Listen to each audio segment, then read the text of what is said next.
Olá, olá, boa tarde a todos e bem-vindos a mais um Closing aqui na BMC. Eu sou Carlo Cauti e como todas as tardes estamos ao vivo a partir das 4 horas para comentar com vocês as principais notícias do dia de economia, política, finanças, negócios e internacional. E hoje, segunda-feira, dia 21 de agosto de 2023, vamos dar uma olhada como estão as ações nesse momento no Ibovespa para o nosso profit da Nelogica. Estou vendo aqui Ibovespa caindo ainda mais. Eu estava dando uma olhada antes do programa, já estava em queda, mas agora está piorando a queda de hoje, menos 0,85% para o principal índice da Bolsa de Valores de São Paulo. Mais um dia de queda após as 13 consecutivas retrações do Ibovespa, que fechou em território negativo mais da metade do mês e hoje também está indo para mais um dia no vermelho.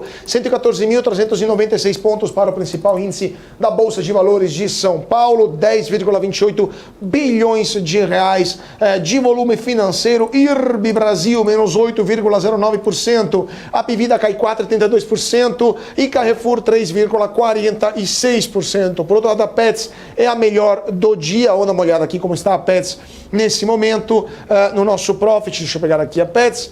A Petz que sobe 2,64%, mas se a gente pegar o andamento do índice, temos apenas 2, 4, 6, 7 ações em território positivo das mais de 64 ações que compõem o Ibovespa. A Petz, então, a melhor do dia. Semig sobe 1,83% e Fleury 1,12%. Vamos dar uma olhada como está o dólar nesta segunda-feira. O dólar volta a subir, se aproxima dos R$ 5,04,98 nesse momento, alta de 0,32%. Petrobras cai 0,95%, Vale cai 0,11%. A Petrobras está aos R$ 31,22, a Vale aos R$ 61,15. Então, situação, mais um dia muito complicada para a Bolsa de Valores aqui em São Paulo. Mas para entender como estão as bolsas lá fora e também assim, as cotações do petróleo e do minério de ferro estão influenciando o andamento de Vale e Petrobras, eu chamo minha parceira de todas as tardes, Isabela Takaki, como está a situação lá em Wall Street e também petróleo e dólar e minério de ferro, como estão fechando o dia. Olá, muito boa tarde para você, Carlos. Boa tarde a todos. Bom, vamos então com o fechamento dos principais índices europeus, começando por estoque 600, com alta de 0,06%. FTSE no Reino Unido fechou com uma leve queda praticamente estável, 0,01%. DAX na Alemanha fechou com alta de 0,21%. CAC na França, alta de 0,47%. FTSE Itália, MIB, 0,81% de alta e BEX 35 com uma leve queda de 0,09%.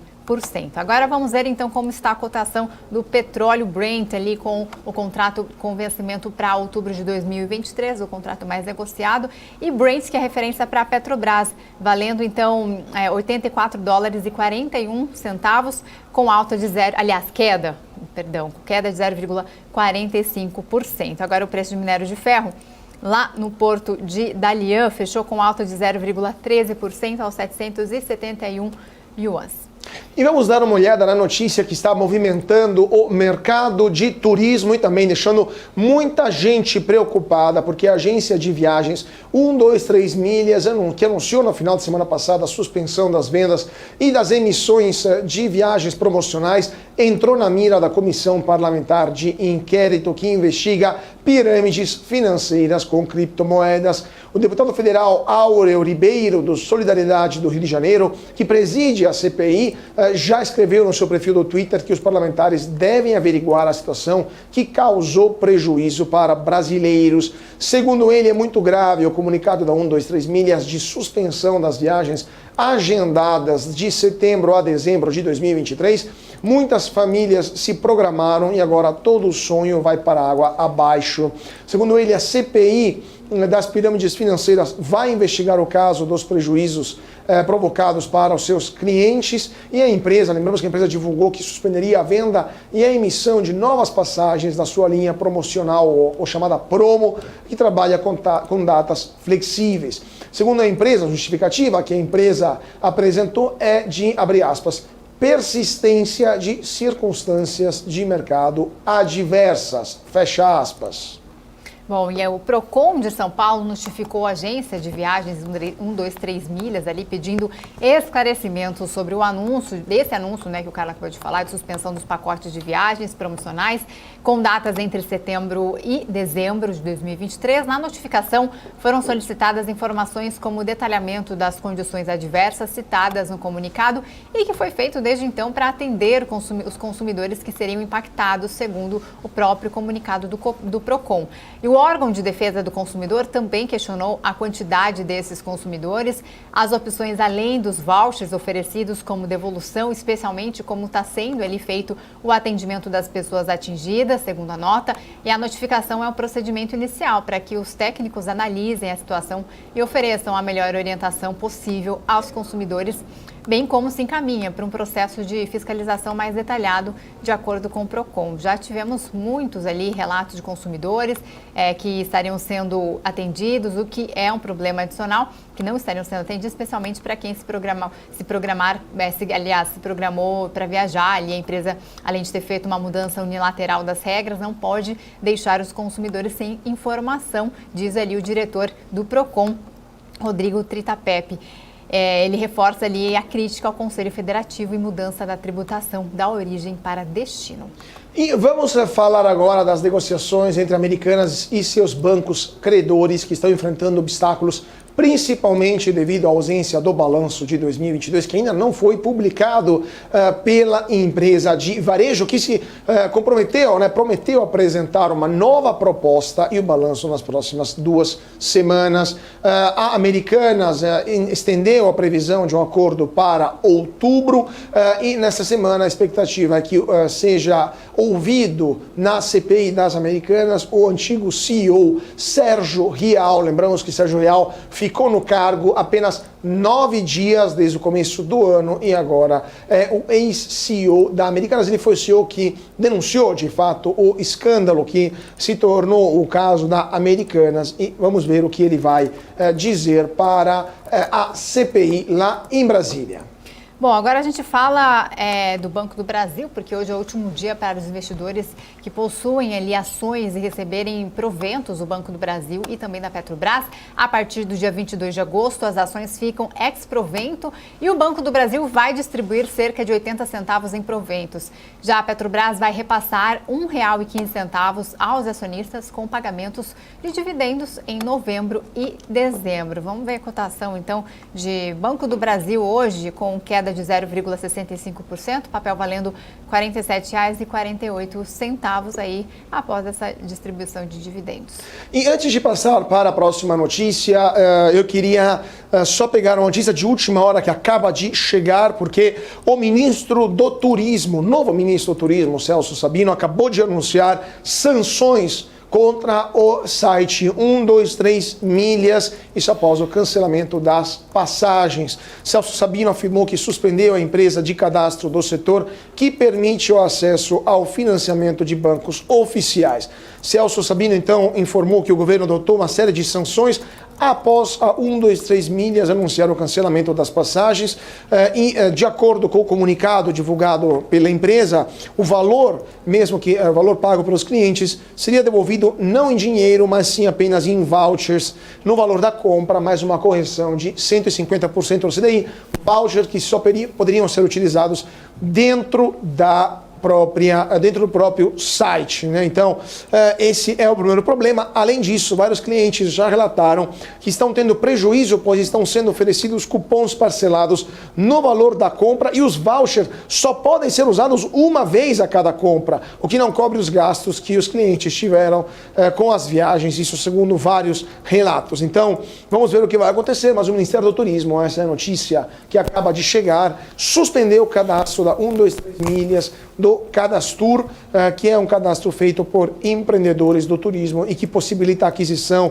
de empréstimos e de financiamentos e também de leasing. Então, temos uma situação muito complicada para a 123 Milhas e para os clientes também da 123 Milhas. Agora, Vamos falar do Ministério Público Federal, que corrigiu para baixo a multa aplicada à JF, proprietária da JBS, devido a um erro de cálculo no acordo de leniência de 2017. O erro resultou em um aumento indevido na base de cálculo da empresa em cerca de 5 bilhões de reais. A multa, então, será corrigida e destinada para a União, totalizando 3,55 bilhões de reais, com prazo de quitação reduzido para 8 anos. Então, essa é uma notícia que deixou muita gente com amargo na boca, porque, de fato, era uma multa aplicada por uma irregularidade grave do grupo controlador da JBS. Vamos ver como é que está a JBS hoje. Se a JBS teve uma alta derivante desta notícia, não, a JBS está perdendo 2,60% nesse momento, cotada a R$ 18,71. JBS, então, em forte queda. Lembrando que quem comprou JBS no começo do ano já amarga um prejuízo de 12,77%. Quem comprou JBS um ano atrás está perdendo 41,13%. Então, situação complicadíssima para a JBS, que em abril de 22 estava cotada a R$ 38,48 e hoje está em R$ 18,71. Isa. Bom, agora a gente fala sobre as projeções aqui para a economia brasileira, porque após o reajuste de preços da gasolina e do diesel pela Petrobras, a projeção dos analistas de mercado ali para a inflação de 2023 voltou a subir depois de 2 semanas de estabilidade. O Boletim Focus saiu, nessa segunda-feira, como sempre sai. Já a estimativa para o crescimento do PIB para o ano se manteve em relação à semana anterior. Os dados foram divulgados pelo Banco Central. A estimativa do IPCA para este ano avançou dos 4,84% da semana anterior para 4,90%, enquanto a previsão para a inflação para 2024 continuou em 3,86%. Agora, as projeções de IPCA para 2025 e 2026 permaneceram em 3,5%, especificamente para os preços administrados. As projeções do IPCA para 2023 subiram novamente de 9,03% para 9,93%, e há um mês essa estimativa estava a 8,83%. E para 2024, a projeção caiu de 4,35% para 4,30%, enquanto de 2025 subiu 3,76% para 3,80%, e a de 2026 se manteve em 13,5%. A estimativa para a evolução do PIB de 2023 permaneceu em 2,29%, enquanto a projeção para 2024 subiu 1,30% para 1,33%, e a projeção para 2025 continuou, aliás, em 1,90%. Não houve alterações às projeções para a taxa de juros, que é a Selic, nessa semana. A estimativa foi mantida em 11,75% ali para o final de 2023, e a projeção para 2024 continuou em 9% e de 25% permaneceu em 8,5%. A estimativa do dólar em 2023 subiu de 4,93% para 4,95%, e a projeção de 2024 manteve em R$ 5,00, enquanto a de 2025 ficou em R$ 5,09.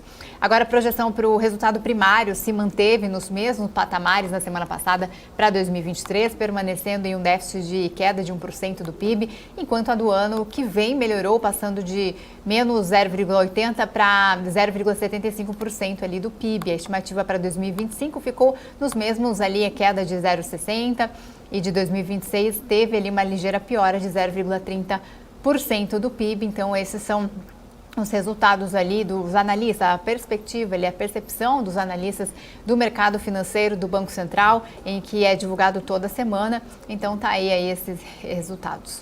É isso aí. Agora vamos falar, Isa, do Congresso Nacional, porque Rodrigo Pacheco, presidente do Congresso, não descarta atrasos na tramitação da reforma tributária, cujo texto precisa passar pelo Senado e depois pode ter que voltar para a Câmara e para o Senado novamente. Ainda assim, o senador afirmou que acredita que a reforma será promulgada ainda esse ano e avaliou que o trâmite da pauta não sofrerá impacto da reforma ministerial do presidente da República, Luiz Inácio Lula da Silva. segundo ele, abre aspas, são coisas independentes, fecha aspas. Segundo Pacheco, é algo que a reforma tributária e a reforma ministerial, abre aspas, toca mais a Câmara, são coisas desvinculadas. Todos têm o senso de importância da reforma tributária, independentemente das conveniências políticas, fecha aspas. Pacheco admitiu a possibilidade de atrasos na tramitação em virtude dos questionamentos ao texto. Segundo ele, evidentemente, se houver alguma necessidade de adiamento mínimo, nós vamos fazer. É importante entregar uma reforma com boas bases e com conhecimento profundo do que está se fazendo, fecha aspas.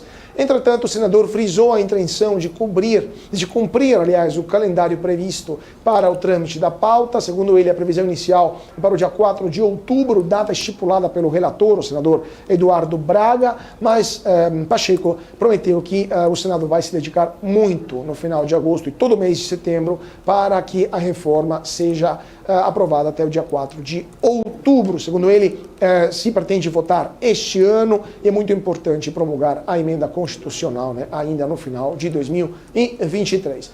Ainda o presidente do Congresso destacou que governadores e prefeitos serão ouvidos e no próximo dia 29 será realizada uma sequência de debates com os prefeitos e, segundo ele, é muito importante que sejam equacionados todos os dilemas que os prefeitos e os governadores de estados estão tendo por causa da reforma tributária. Lembrando que a reforma tributária, ela vai juntar 5 impostos que hoje são federal, municipal e estadual, ou seja, o ICMS, o ISS, o IPI, o PIS e o COFINS. O ISS é o imposto sobre serviços, que é o imposto municipal, e os municípios. Muitos municípios estão captando grandes quantias de ISS graças principalmente aos serviços digitais, à nova economia digital.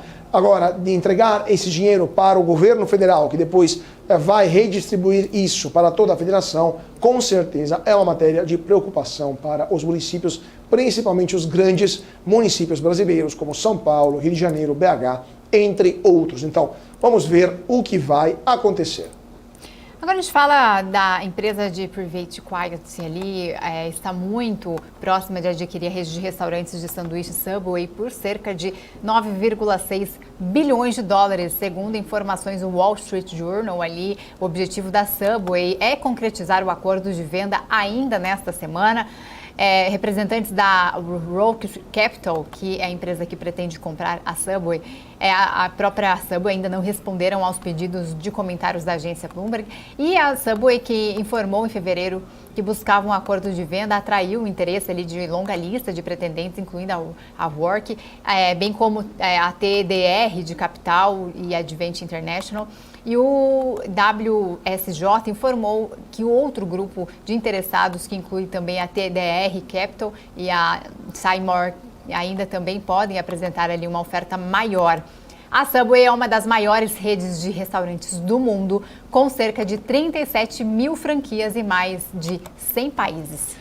E vamos falar agora de relações internacionais e um dia de encontro dos BRICS, do grupo formado por Brasil, Índia, China, Rússia e África do Sul. O governo da China informou que a receita entre janeiro a julho deste ano cresceu 11,5% na comparação com o mesmo período do ano passado. O comunicado do Ministério da Economia da China informou que o ritmo do crescimento diminuiu, já que até junho a China havia apresentado um crescimento de 13,3% na receita.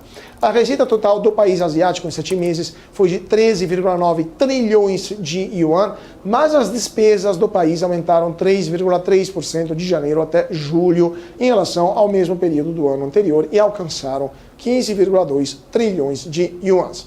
Os maiores aumentos nos gastos foram com previdência e trabalho e educação, e o movimento acompanha a desaceleração da segunda maior economia do planeta, que enfrenta turbulências no setor imobiliário, enquanto o governo hesita a adotar estímulos significativos. Agora, antes de ir para um rápido intervalo, vamos dar uma olhada como está a Bolsa nesse momento. Menos 0,80% para Ibovespa, 114.480 pontos, 10,84% 54 bilhões de reais, volume financeiro para o Ibovespa nesta segunda-feira. IRB Brasil, pior do dia, menos 8,23%. A Pivida, 3,89%. E Carrefour, menos 3,38%. Dia muito complicado para toda a Bolsa de Valores de São Paulo. Agora vamos dar uma olhada aqui como estão as maiores altas do dia. Pets sobe 2,64%, Semig 1,83% e São Martinho 1%, mas temos apenas 8 ações que estão em território positivo nesse momento. O dólar volta a subir, beirando os R$ 5,00, R$ 4,98, alta de 0,30%. Petrobras cai 0,86%, R$ 31,25. E a Vale cai 0,16%, R$ 61,12. Isa, rapidíssimo como está Wall Street nesse momento e o petróleo, e vamos para o intervalo. Maioria em alta aí, temos S&P 500 alta de 0,77%, Nasdaq 1,64% de alta e o único que opera em leve queda é Dow Jones 0,03% caindo. Perfeito, então vamos para um rápido intervalo e voltamos em 2 minutinhos com nossos convidados de hoje. Não saia daí, voltamos já já. PNC News. Informação que gera valor. O que impacta a economia e o mercado global. Aqui no BMC News você acompanha em tempo real a abertura do mercado e todas as movimentações do mundo dos investimentos. Notícias acompanhadas de opiniões de grandes especialistas para ajudar você na melhor tomada de decisão na hora de investir. Eu, Paula Moraes, estarei com você de segunda a sexta às 9h30 da manhã no BMC News. PNC News. Informação que gera valor. A minha vida foi e é marcada por grandes histórias, sonhos, objetivos, conquistas. Me chamam de narrador de emoções. Mas, na verdade, eu narro escolhas que mudaram vidas, inclusive a minha. Por isso, eu escolhi a EQI Investimentos, o parceiro que me orienta na hora de investir e que me dá autonomia para conquistar meus objetivos. EQI Investimentos. Invista em suas escolhas. As empresas que fazem parte do seu dia a dia estão em uma das maiores bolsas do mundo, a Nasdaq. E a boa notícia é que você pode investir nessas empresas diretamente pela Avenue, sua corretora nos Estados Unidos. Com os dados das ações dos Estados Unidos fornecidos pela Nasdaq em tempo real, o cliente Avenue pode acessar diretamente as maiores bolsas do mercado americano. Entre neste mercado de tecnologia e inovação. Acesse avenue.com.br/Nasdaq e seja bem-vindo ao mercado global. PNC News. Informação que gera valor.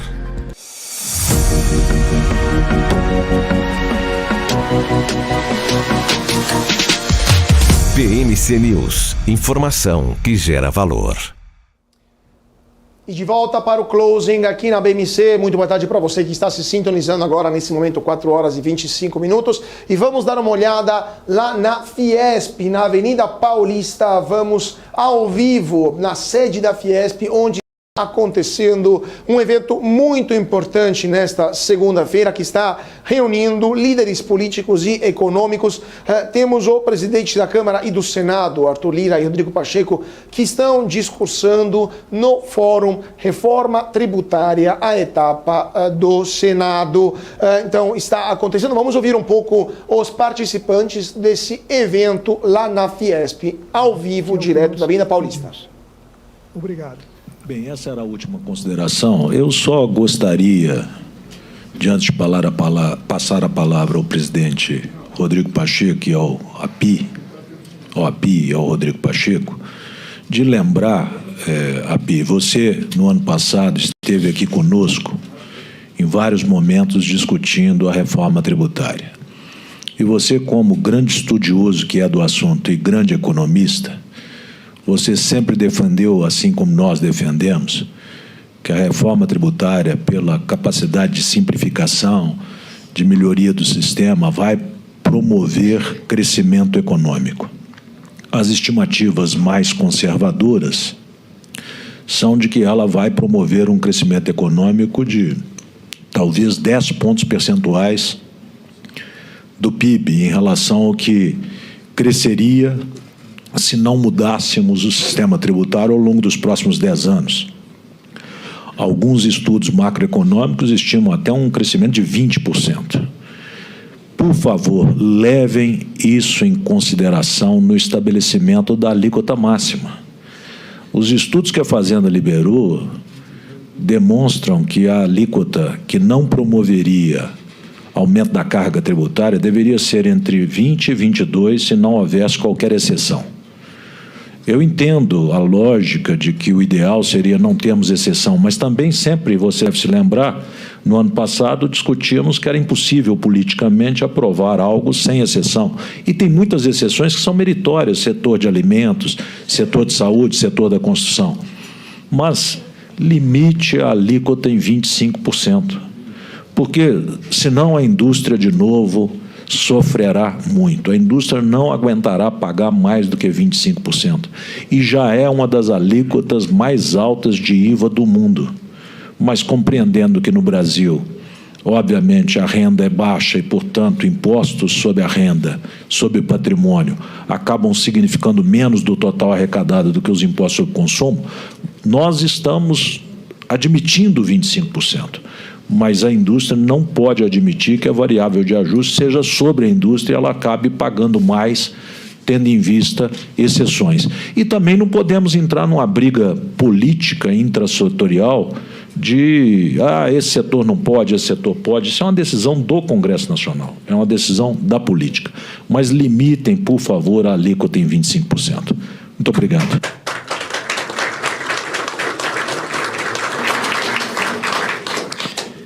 Bom, primeiramente, em relação à ponderação feita pelo Fernando Bueno, que, na verdade, sucede...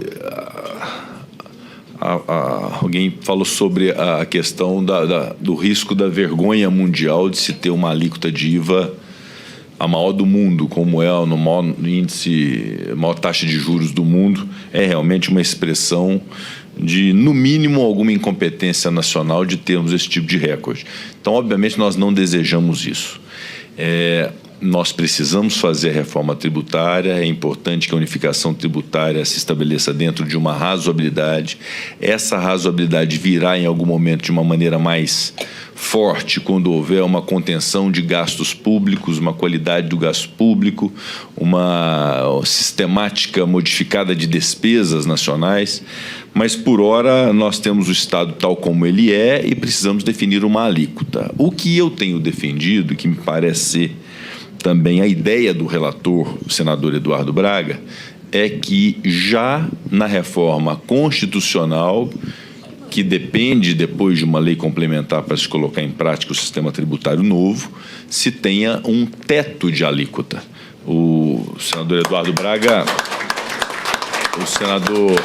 Braga tem usado até a expressão, não sei nem se existe isso no dicionário, no vernáculo, é tetar.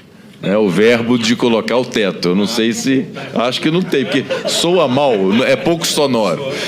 Então, o Eduardo tem falado no teto. E eu acho isso importante, de fato. Eu acho que nós temos que ter um limite. A reforma tributária é importante, é preciso estabelecer um limite. Cito um exemplo da importância desse limite. Eu vi aqui o Capobianco defender muito bem a construção e, naturalmente, nós temos toda a sensibilidade para isso, porque sabemos da importância da construção, até porque um dos maiores déficits de dignidade do povo nacional é a moradia, e evidentemente nós precisamos corrigir, como é a cesta básica, também ter o teto para morar é muito importante. Mas eu falo do meu setor, e eu já fiz a solicitação para o Eduardo Braga, aí defendendo a minha categoria, porque eu sou senador, presidente do Senado, mas eu tenho uma história, e a minha história é na advocacia, né? O advogado, como profissional liberal, com essa reforma tributária, que, diga de passagem, eu defendo desde o início, na PEC 110, fizemos uma opção de audiência pública, tentamos articular no governo passado o ambiente para poder votar, o governo preferia a reforma do imposto de renda a essa reforma do consumo. E a minha posição, como presidente do Senado, sempre foi de defender a reforma, embora ela afete muito os profissionais liberais. Afete muito os advogados. Está aqui o Durso que não me deixa mentir. O advogado tem uma tributação hoje de 14, alguma coisa % da sua carga tributária, não é isso, Durso? Numa sociedade de pessoa jurídica. É o imposto de renda, a contribuição social sobre o lucro líquido, PIS, COFINS, o ISS, que é arbitrado num valor, dependendo da quantidade de advogados que se tem na sociedade de advogados. Portanto, 15%, vamos lá. Com o IVA, 10%, cerca de 10% vai remanescer, porque é da renda, e o IVA vai incorporar os 5% de ISS, PIS e COFINS. E aí, se a alíquota for 25%, como está propondo o Josué, a carga tributária do advogado, como do médico, do contador, do dentista, vai passar de 14% para 35%. Não é? Vai passar para 35%. E se mais tarde, e eu acho que isso é inevitável de acontecer, houver a tributação sobre a distribuição de dividendos, que é a ideia do governo atual e a ideia do governo passado, e se a alíquota for generosa de 15%, nós vamos estar falando, então, em 50% de carga tributária para um profissional que se confunde com a sua própria sociedade. Ele pode, inclusive, ter a opção de não ter a sociedade e advogar na sua pessoa física. E aí se gera a perplexidade de que o advogado, o dentista e o médico podem fazer a mesmíssima coisa estando numa sociedade ou estando na casa dele. Se ele fizer na pessoa física, ele vai pagar 27,5%. Se ele fizer numa sociedade, ao final das contas, ele vai pagar 50%. Então, isso é uma disfunção. Isso desestimula a constituição de pessoas jurídicas, isso desestimula a formalidade. Não é? E isso é um ponto que precisa ser tratado, isso precisa ser pensado na reforma tributária. Como resolver isso? Que vai se ter que pagar mais, não há dúvida. Vai ter que pagar mais. Os advogados vão ter que prestar essa colaboração para o Brasil, os médicos vão ter, os profissionais liberais como um todo, dentro daquela lógica da variável de compensação, esse setor vai ser onerado, isso é induvidoso. Mas tem que ser dentro de uma razoabilidade. Mas aí, nós estamos num ambiente de indústria, de empresários. Para as empresas e para os industriais, é evidente que eu acho que a ideia de um teto já previsto na Constituição e a necessidade da variação para a compensação ser para setores menos tributados, eu acho que isso é o óbvio sob o ponto de vista de justiça social. Isso não há dúvida e eu acho que é o caminho a ser percorrido. E em relação à construção civil, eu repito, Capo Bianco, vamos ter toda a atenção, todas as entidades associativas do setor, do Sicov, Sinduscom, Abrainc, Cibic, todo mundo muito presente lá, a própria Fiesp, no Congresso Nacional, para a gente realmente identificar que há isenções, são realmente isenções que se fundamentam, que se justificam em razão de suas peculiaridades. Me parece ser a situação da construção. Obviamente que é melhor falar com o relator nesse primeiro momento e dentro desse processo de convencimento com base em balizas fundamentadas, eu acho que nós temos toda a condição de olhar com a mesma atenção que olhou a Câmara dos Deputados para o setor de construção. Mas isso é uma construção que vai ser feita, me perdoe o trocadilho, mas a construção que vai ser feita a partir de agora até a votação, que é um trabalho que se tem que fazer com o relator, com as demais lideranças do Senado, e eu acredito que todos os setores assim o farão. Mas virá, me parece, acho que virá, Josué, e esse estabelecimento de um teto. E o Eduardo já solicitou ao Ministério da Fazenda, a institutos de pesquisa, de estatísticas da área econômica, algo que ainda não se tem. Ou seja, o que foi aprovado na Câmara, qual é a representação numérica em termos de carga tributária? E o que representam as isenções ali contidas? Essa clareza nós precisamos ter para poder decidir. Aí é uma decisão política de fato. Mas a clareza sobre a consequência do que se votou na Câmara e do que se vai votar no Senado é fundamental que a gente tenha, sob pena de fazermos uma reforma tributária injusta, que é o que nós não queremos. Obrigado. Bom, eu vou também tratar aqui dessa questão. Primeiro vou falar da questão mais fácil do Capo Bianco. A posição do governo é a favor de ter um regime específico para o setor, operações com bens imóveis, que inclui a construção, porque isso é um padrão no resto do mundo. Acho que estamos... Não, infraestrutura também. Está tudo dentro do... A infraestrutura vai ser desonerada por definição, porque todo investimento vai ser desonerado. Então, a infraestrutura está desonerada por princípio. Independentemente de ter ou não regime específico, está desonerada. Mas, então, eu vou entrar agora na questão um pouco mais complicada da questão da alíquota. A questão é a seguinte: primeiro, quero reforçar aquilo que já foi colocado aqui pelo Dario. Hoje, a alíquota para um produto industrial que paga 18% de ICMS, paga 9,25% de PIS/COFINS não cumulativo, sobre o preço sem imposto é de 34,4%, sem IPI. Sem IPI. Ou seja, a alíquota hoje do setor, a alíquota padrão do setor industrial brasileiro hoje no Brasil é de 34,4%. Se não tiver IPI, se tiver IPI é mais do que isso. Já é a mais alta do mundo. Hoje é a mais alta do mundo. Aí, como é que vai conseguir baixar? Porque hoje tem a alíquota padrão, mas tem 500 mil exceções e tratamentos diferenciados e benefícios fiscais, e não sei o quê, que vão ser reduzidos ou eliminados, e isso vai ser convertido numa alíquota menor. Então, precisamos entender, presidente Josué, que já se paga hoje sim o Brasil paga, o setor industrial brasileiro hoje paga a alíquota padrão mais alta do mundo. Eu acho que esse é um ponto importante. A questão de limitar a alíquota, eu vejo com muita preocupação. E aí eu vejo preocupação por quê? Primeiro porque é o seguinte, nós estamos falando de um tributo, quando a gente está falando da alíquota, nos cálculos feitos pelo Ministério da Fazenda, de 25,5% a 27%, nós estamos falando da alíquota, que é uma soma de alíquota federal, estadual e municipal. Aí vai se limitar aonde? No federal, no estadual ou no municipal? 2, a reforma foi construída para que a alíquota de referência, que é fixada durante a transição, mantenha a carga tributária atual. Mantenha, não tem aumento de carga tributária, isso está segurado.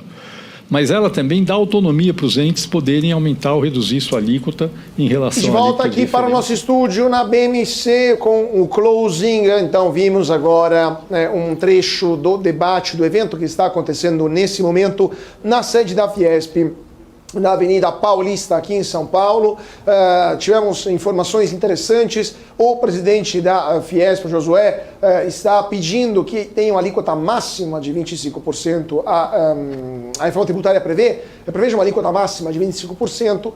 O presidente do Senado relembrou a sua experiência como advogado e mostrou como, caso a alíquota seja de 25%, a advocacia, assim como a medicina e outras profissões liberais, terão um aumento de carga muito relevante. E agora o Bernardo Api, que é o secretário especial para a reforma da Previdência lá do Ministério da Fazenda, está explicando as dinâmicas da reforma e como elas não serão uma carga adicional para empresas, pessoas jurídicas e também para as pessoas físicas. Mas agora vamos mudar um pouco de assunto, vamos falar de relações internacionais e vamos falar da situação na China com a Larissa Wachowski. Deixa eu ver se a Larissa está aqui conosco já. Aqui está conosco. Muito boa tarde, Larissa. Larissa, que é sócia da Avalia e Senior Fellow do SEBRE, o Centro Brasileiro de Relações Internacionais.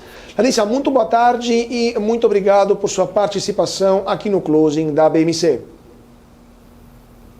Obrigada pelo convite, é um prazer estar aqui com vocês. Larissa, hoje tivemos a notícia da China desta redução, ou melhor, uma desaceleração da velocidade de arrecadação lá na China. Há vários dias temos informações que vêm da segunda maior economia do mundo de uma progressiva desaceleração da atividade econômica. O presidente Xi Jinping também anunciou que não serão mais divulgados os dados do desemprego entre os jovens.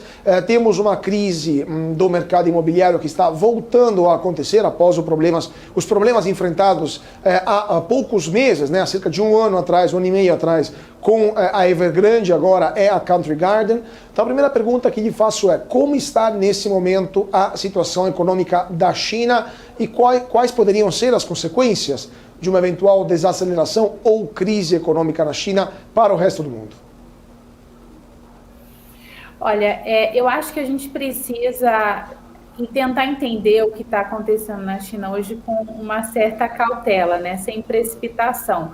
Todos esses problemas que foram citados, eles são problemas verídicos, eles existem, e há outros problemas que a gente tem acompanhado ao longo do tempo, sobretudo se intensificando ao longo dos últimos anos por algumas questões como questões geopolíticas. Então as dificuldades de relacionamento relacionamento entre a China e os Estados Unidos, que causam uma série de impactos como, por exemplo, a China ter restrições na importação de produtos de alta tecnologia, outras questões que são questões que nos atingiram a todos, né, como a pandemia de Covid-19 e um processo do qual a China está aos poucos saindo, né, depois de ter inicialmente controlado a pandemia e ter intensificado as medidas de prevenção ao espalhamento da Covid-19, principalmente no ano de 2022, e esses reflexos econômicos dessa tentativa de contenção, eles continuam aparecendo, né? Eles continuam presentes. Não foi restabelecido o consumo das famílias, não foi restabelecida a confiança das famílias para consumir, o que é um grande objetivo do governo chinês. Além disso, a gente tem questões relacionadas a setores específicos, como o que você mencionou, o setor imobiliário, que é um setor que a China reconhece como importantíssimo para a sua economia, com uma relevância muito grande no PIB chinês, mas que, ao mesmo tempo, é um setor que carece de reformas, que carece de revisões, principalmente pelo seu alto grau de alavancagem. Então, a gente vive um momento em que há questões nessa janela, né, neste momento que estão ocorrendo na China, como consequência de todos esses elementos que eu narrei, e há ainda questões relacionadas a um panorama mais amplo, mais estrutural, que é a mudança de modelo econômico que a China busca fazer na sua economia, né, uma economia que tradicionalmente, nas últimas 4 décadas, até mais ou menos os anos de 2010, meados de 2010, era muito voltada ao investimento em infraestrutura e à produção manufatureira, e que agora busca se transformar numa economia mais baseada no consumo, sobretudo o consumo doméstico. Quando eu digo que a gente precisa ter uma certa cautela na avaliação dessa situação, digo isso porque a gente não pode cair no erro que tradicionalmente se cai, né, de achar que as coisas estão simplesmente indo muito mal na China, né, que a China está à beira de um colapso econômico. Se a gente olhar ao longo dos últimos anos, essa teoria ela tem sido apresentada em diversas situações e repetidamente não se concretizou. Então, me parece que a gente precisa olhar com calma e com uma avaliação crítica para esses elementos, que são elementos de preocupação, mas que, a meu ver, não indicam neste momento um colapso da economia chinesa ou um risco de que isso irá se espalhar internacionalmente e afetar outros países. Assim como, eu estou falando aqui do Brasil, não acredito que terá grandes impactos no curto e médio prazo, mas impactos longevos na relação econômica, por exemplo, entre o Brasil e a China. Pois é, Larissa, só para terminar esse ponto, depois eu vou deixar a palavra para a Isabela, essa questão do setor imobiliário que você citou, porque o setor imobiliário na China representa 30%, 35%, segundo alguns cálculos, até mais do que isso, do PIB nacional. Temos, de fato, e obviamente movimenta não apenas o setor de construção civil, mas uma série de outros setores, não por último o setor financeiro, com emissão de dívida dessas empresas, ou também no mercado financeiro, com ações dessas gigantes que são listadas em Xangai e Hong Kong. Então, eu te pergunto, só para a gente completar esse quadro do setor, da economia chinesa. O setor imobiliário, nesse momento, está enfrentando uma crise sistêmica? Temos, de fato, risco de falência progressiva destas empresas? Ou o governo chinês vai intervir injetando mais dinheiro com esses estímulos fiscais que todo mundo no mercado está aguardando já há alguns meses? É difícil saber exatamente o que o governo chinês de fato fará, mas me parece que eles têm, sim, os instrumentos necessários para atuar de uma forma mais incisiva no setor, se assim o desejarem. Não sei se gostariam de fazer isso nesse momento, porque me parece ser também uma intenção do governo chinês dar uma demonstração clara ao setor de que eles precisam rever as suas políticas de alavancagem, que são consideradas políticas irracionais, exageradas, de risco extremo. Então, é um setor muito importante para a economia, como você muito bem disse, mas é um setor também que tem sido, de certa forma, avisado, digamos, ao longo dos últimos anos, de que eles precisam rever as suas práticas recorrentes de tomada de crédito e alavancagem. Então, a minha dúvida é até que ponto o governo chinês vai deixar que essa situação se sustente, tendo em vista que ele também pretende mandar uma mensagem para essas empresas de que a reforma que se pretende fazer no setor, ela é séria, importante e prioritária. Agora, não me parece ser o caso de que o governo chinês careça, de fato, de instrumentos para atuar nesse caso, se assim o desejar. Então, eu não vejo um risco sistêmico e acho que o governo chinês privilegiaria o atendimento às demandas das famílias chinesas, no sentido daqueles compradores que investiram em imóveis dessas empresas e que se veem numa situação de precisar, né, ter os seus imóveis ou, de alguma forma, o seu dinheiro de volta. Então, eu acho que a preocupação do governo chinês será mais voltada às famílias que fizeram investimentos nesses imóveis produzidos ou prometidos por essas empresas do que em salvar as empresas em si. Mas não me parece ser uma questão de escassez de instrumentos para atuar, e sim talvez uma vontade política, uma decisão política de trabalhar esse setor, né, para que não se perca o objetivo, que me parece ser o objetivo do governo chinês, de fato trabalhar pela desalavancagem desse segmento. Perfeito. Isabela. Eu queria entender como é que você está enxergando a China hoje, né, que tem a pretensão de se tornar a maior economia do mundo, num tempo aí pequeno até, né, tem uma evolução muito grande nos últimos anos, tinha uma perspectiva diferente de agora, do primeiro semestre, agora do segundo semestre. Tem a questão também de dados, né, são sempre acusados de não revelarem os dados corretos, né, tanto da economia quanto da saúde.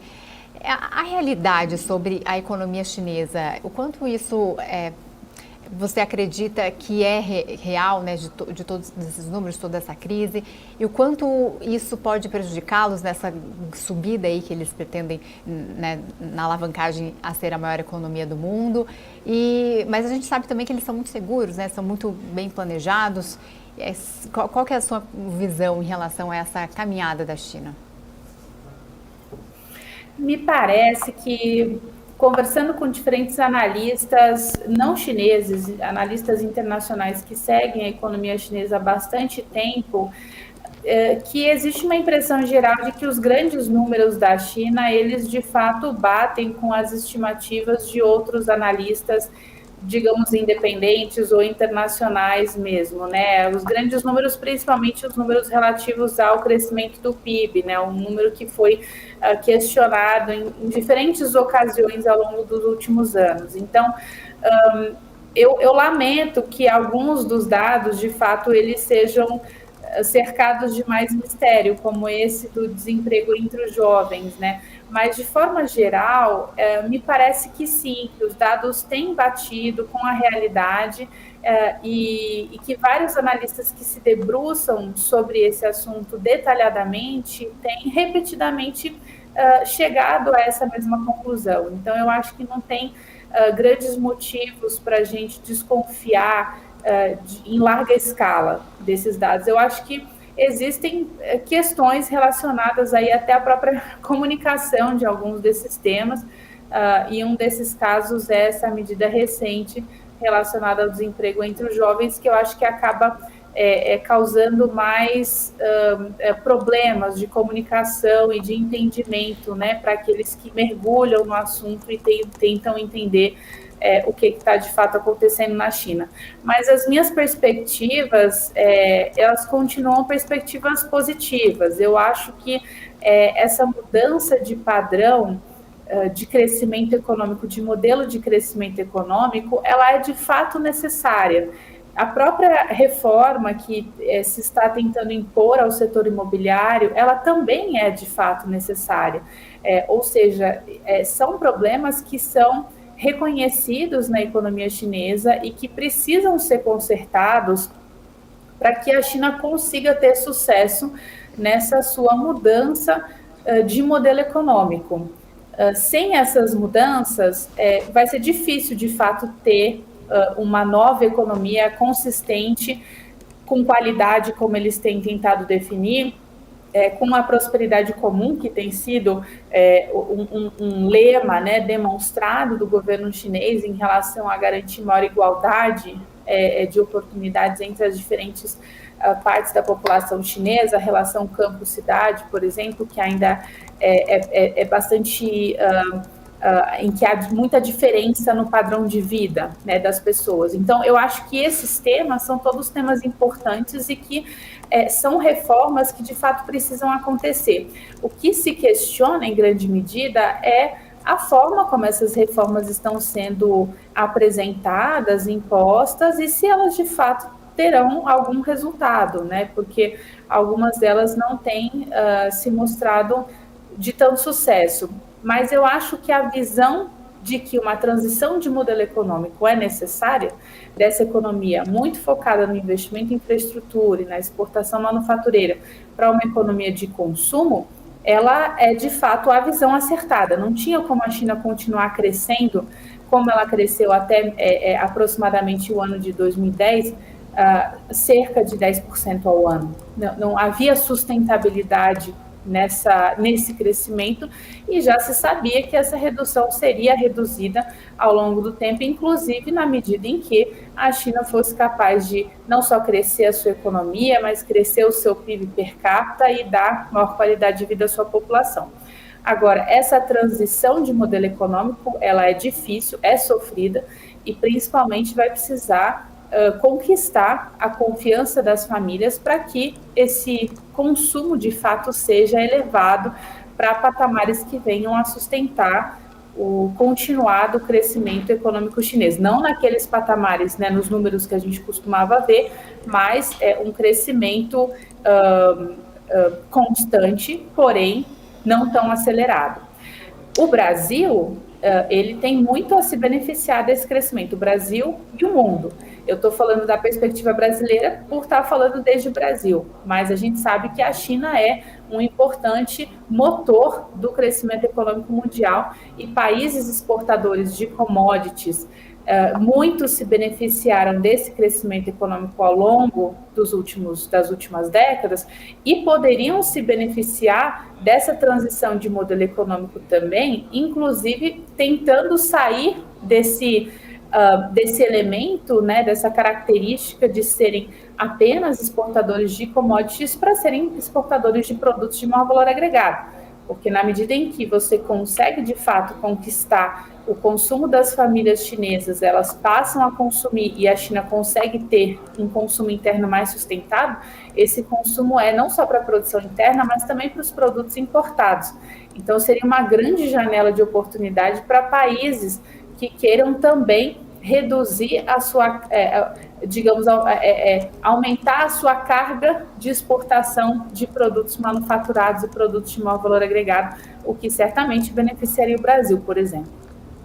Perfeito, com certeza a gente vai voltar a falar sobre esse assunto, porque a China teremos mais notícias, né, vindo da China, e a Larissa Wachowski, que é sócia da Valia e Senior Fellow do SEBRE, o Centro Brasileiro de Relações Internacionais, será nossa convidada em próximas ocasiões. Por enquanto, muito obrigado, Larissa, foi um prazer tê-la conosco hoje aqui no Closing da BMC. O prazer foi todo meu, obrigada, gente. Até mais. E vamos para um rápido intervalo, 2 minutinhos e já voltamos, porque a Bolsa de Valores está fechando a menos 0,83%, 114.454 pontos nesse momento. Já voltamos, 2 minutinhos de intervalo e estamos aqui. Não saia daí. BMC News. Informação que gera valor. Entender o modelo de negócios, os resultados e as estratégias das principais companhias do Brasil é essencial para tomar as melhores decisões na hora de investir. E é isso que nós trazemos no BMC Business. Entrevistamos os CEOs e diretores das principais companhias de capital aberto do país. Eu sou o Gabriel Monteiro e encontro você no BMC Business todas as terças e quintas, às 22 horas, aqui na BMC News. BMC News. Informação que gera valor. Quem só vê o BTG como um banco de investimentos, não vê todos os benefícios que ele pode oferecer. Aqui você tem a liberdade de ligar a qualquer hora. E tem a confiança de contar com o time BTG. É você no controle da sua vida financeira de um jeito simples e compatível com a sua rotina. O BTG reconhece quem é você e está pronto para potencializar a sua trajetória. Trader, imagina uma TV com programação Trader 24 horas por dia. Imagina ter conteúdo de qualidade, interação com a comunidade Trader em tempo real e acesso às últimas notícias sobre o mercado a hora que você quiser. De madrugada, final de semana, é só ligar, assistir e interagir. Pois é, pela primeira vez na história do mercado financeiro, está no ar a TV exclusiva para traders, a Trader TV. Programação 24 horas por dia, sorteios de notebooks, cadeiras ergonomicamente projetadas para os traders, camisetas, canecas, além de muito conteúdo de qualidade para melhorar o teu operacional. Ultrapasse fronteiras e eleve a sua performance no trade de uma vez por todas. Ou morra tentando sozinho. Te esperamos na Trader TV.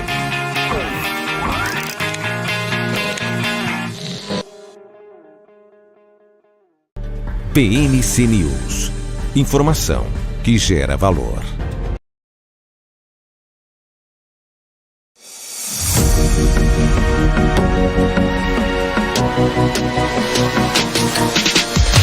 BMC News. Informação que gera valor. E de volta para o nosso closing aqui na BMC. Muito boa tarde para você que está se sintonizando agora. 4 horas e 59 minutos nesse momento com o Ibovespa que fecha o seu 14º pregão do mês de agosto em queda. Apenas um pregão no mês até o momento foi em território positivo. Todos os outros foram muito negativos. Passamos para 114.454 pontos. Ibovespa cai mais um dia 0,83%. 12 bilhões e 42 milhões de 420 milhões de reais é o volume negociado no Ibovespa. IRB cai 9,40%, pior do dia. Carrefour 3,71% de queda. E o Dux 3,59% de queda, como a gente está vendo aqui no nosso profit da Nelogica. Vamos dar uma olhada como fecharam as ações que mais subiram hoje. Vamos apenas uma meia dúzia de ações que subiram num dia catastrófico para a Bolsa de Valores.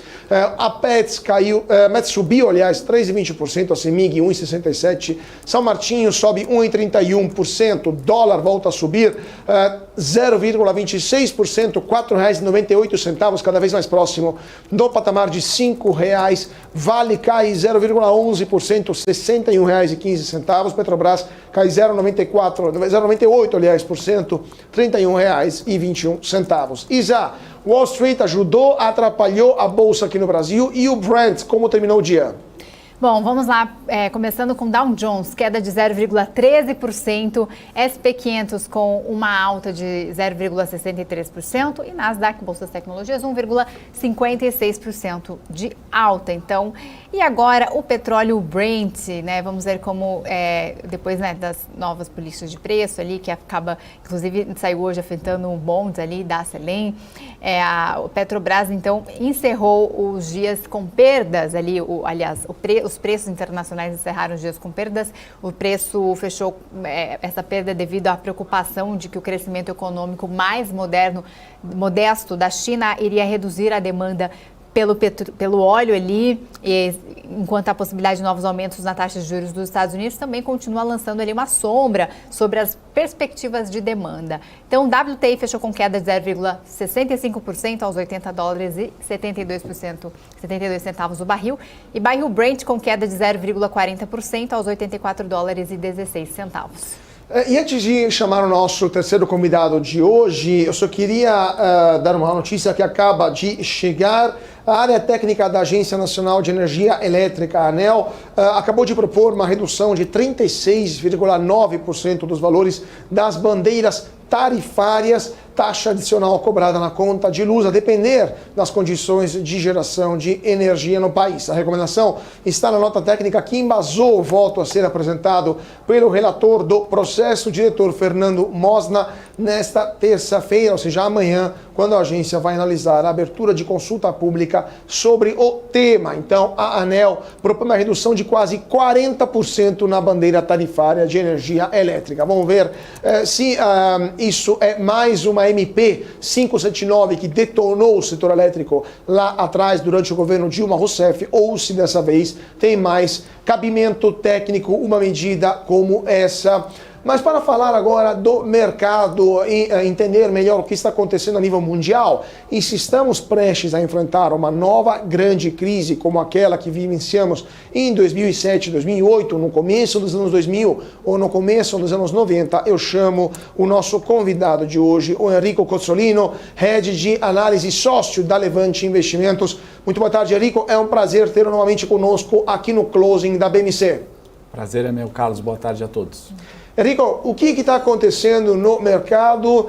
Temos curvas de rendimento dos títulos do Tesouro Americano que estão voltando ao mesmo patamar, estão tendo uma nova conjuntura, de fato, coisa que aconteceu em outras ocasiões do passado e que sempre foi prelúdio para crises econômicas, né? É isso mesmo ou esta análise deveria ser um pouco mais cautelosa? Acredito que sim, né, Carlos? A gente tem alguma diferença, né? Se a gente for olhar, obviamente, essa inversão ou aproximação dessas curvas de juros, né? Quando a gente consegue analisar a curva do Treasury americano, 2 anos, né?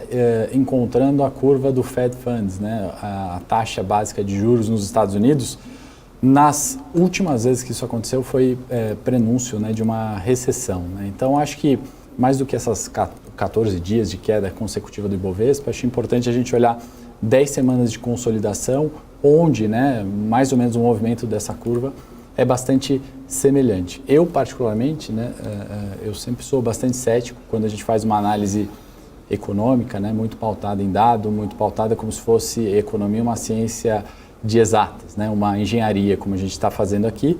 Fato é que todas as vezes, né, não sei se o pessoal consegue compartilhar o gráfico na tela, mas se a gente olhar todas as vezes onde a curva do Fed Funds se encontrou, né, ou buscava a curva do Treasury de 2 anos, né, no gráfico aí embaixo que a produção conseguiu colocar, a gente consegue ver esse movimento bastante definido, né? Então é basicamente onde a gente está nesse momento. Se quem está nos assistindo consegue ver as colunas em vermelho, né, são as últimas recessões mais evidentes, né? Então a gente tem ali a crise do Covid, né, onde o movimento não foi tão evidente quanto esse atual. Antes a gente vê 2008, né, essa coluna vermelha, onde a linha azul, né, que é justamente o Fed Funds, vai se encontrar com a linha do Treasury, e isso, esses movimentos se fazem exatamente o movimento oposto, né? Então os juros do país aumenta, a apreciação, o risco daquele país aumenta, por isso entra o Banco Central reduzindo os juros, né? Então é basicamente o que o gráfico de baixo está nos mostrando aí, Carlos. Se a gente for usar a estatística, a gente está vendo, né, pandemia, a gente está vendo 2008, a gente está vendo a crise do subprime, né, a terceira coluna vermelha, a gente vê a crise de 90 e outras crises mais antigas aí da década de 80 também. Pois é, Enrico, mas só para a gente entender, porque de fato, nesse gráfico, peço para a nossa produção colocar de volta o gráfico, porque a gente está vendo o gráfico que mostra momentos de tensão acumulada no mercado, por exemplo, em 2007, 2008, tinha um problema de excesso de endividamento das famílias, uma bolha imobiliária, mesma coisa aconteceu em 2001, né, 2001 com a bolha do .com que explodiu. Nos anos 90 também tivemos uma crise devido a excessos da bolsa dos anos 80, mas nos anos 2020, por exemplo, não foi problema de excesso de endividamento ou problemas, vamos dizer assim, de tensão aumentando, montante no mercado. Foi um problema exógeno no mercado, foi a pandemia. Então, esse gráfico também mostra esse tipo de acontecimentos. Como é possível que a gente tenha essa coincidência das curvas também em época de pandemia, que era imprevisível de fato, né? Perfeito, acho que a colocação, Carlos, é brilhante. A gente tem, de fato, que detalhar um pouco melhor, né? A provocação que eu quero fazer, né, justamente com a preocupação do mercado, né, se haverá ou não a recessão, né, tentando trazer aqui um estudo técnico, né, de engenharia, como eu disse, a gente pode, obviamente, aprofundar um pouco. O segundo gráfico, se a produção conseguir colocar, que é a parte de cima, mostra, né, no último ano uma certa melhora, né? Então, eu particularmente não estou tão certo desta recessão, né, que a gente vem ouvindo há tanto tempo, muito por causa desse gráfico, né? Se a gente olhar o Jackson Hole de um ano atrás, né, em 2022, e eu trago esse gráfico porque é um tema quente, né? O Powell vai falar novamente no simpósio, nessa sexta-feira de Jackson Hole, aquele encontro de banqueiros centrais. A gente vê que em 2022, agosto, né, a taxa de juros, né, dos Estados Unidos começa a subir, a linha amarela que os telespectadores podem ver.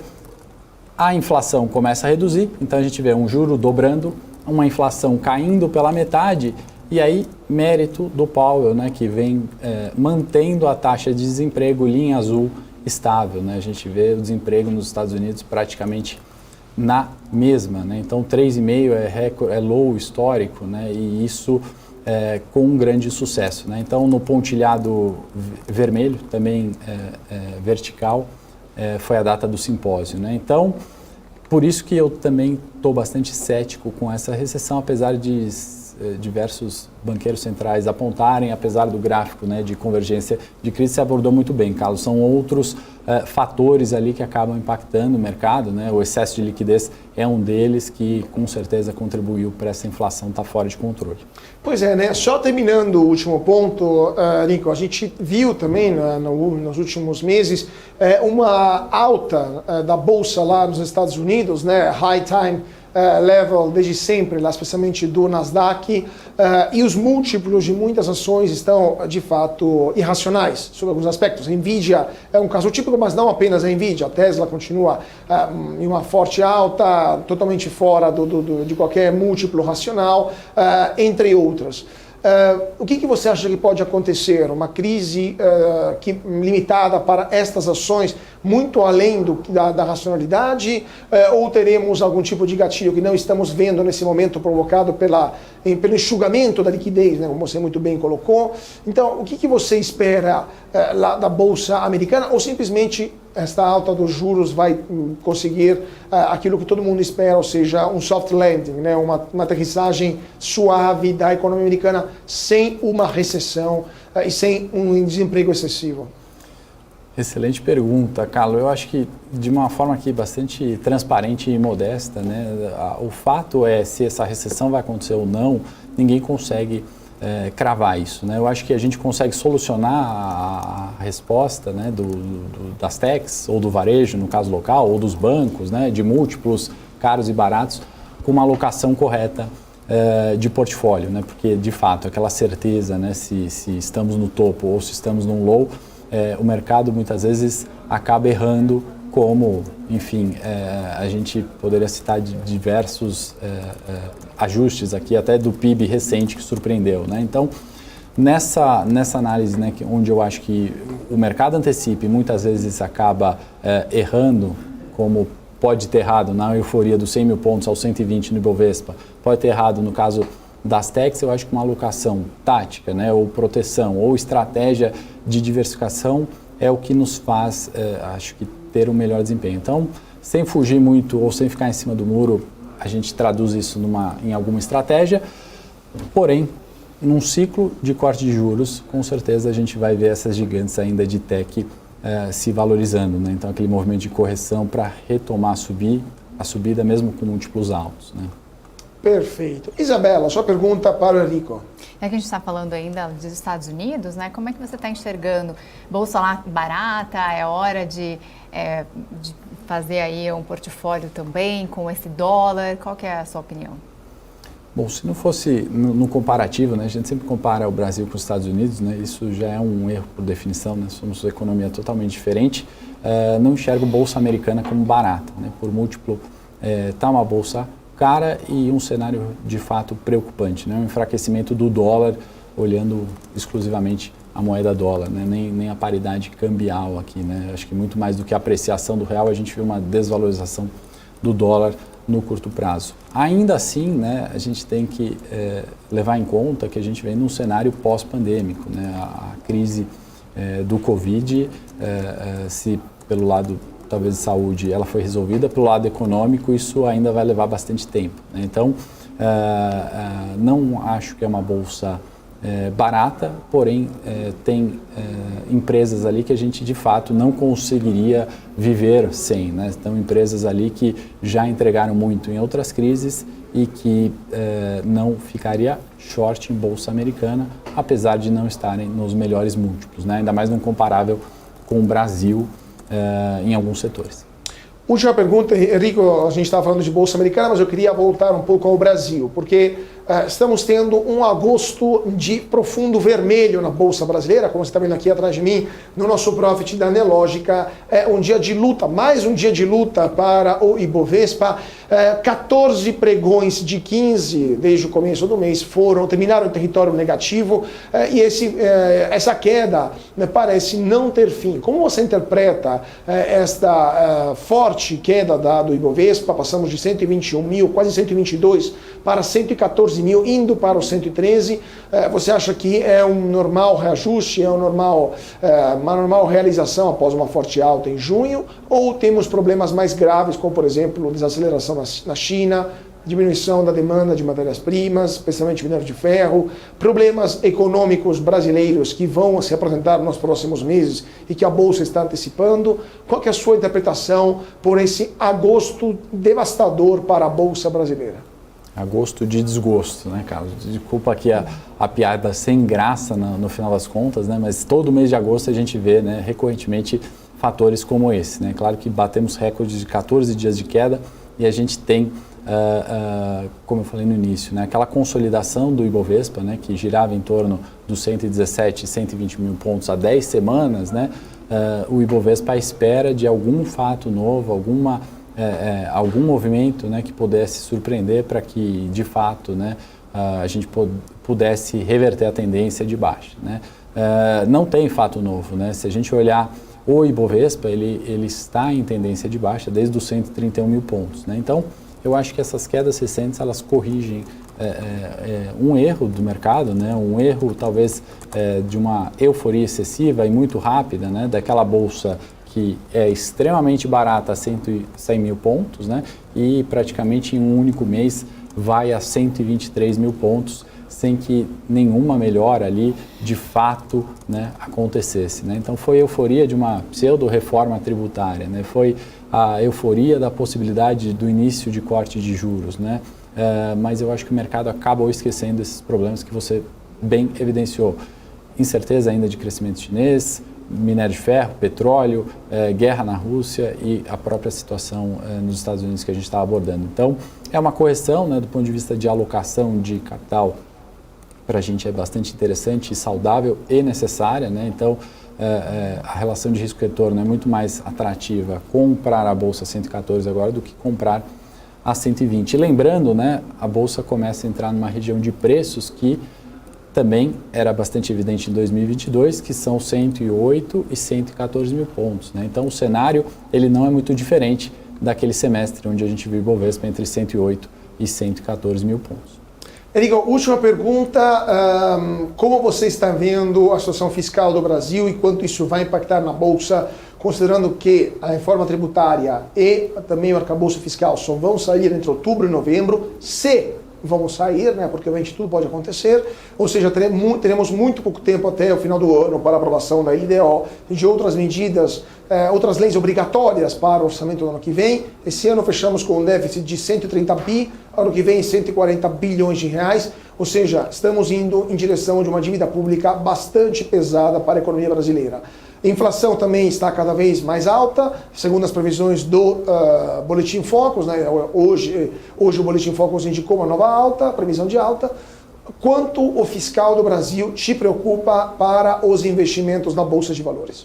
Muito, e eu arrisco dizer, se não fosse essa preocupação, né, talvez não só minha, mas de boa parte do mercado, a gente conseguiria justificar uma bolsa a 120 mil pontos ou além, né, talvez até 130 mil pontos, pois temos ativos descontados. Né? As empresas, de fato, estão descontadas historicamente, em sua maioria, né? Cada setor tem sua peculiaridade, mas, de fato, a gente tem desconto, a gente conseguiria justificar e manter um nível de preço de 120 mil pontos, não fosse a incerteza local, especialmente fiscal. Né? Então, acho que o governo está contando com muita possibilidade de arrecadação, de aumentos ali de receita que não são tão fáceis, né?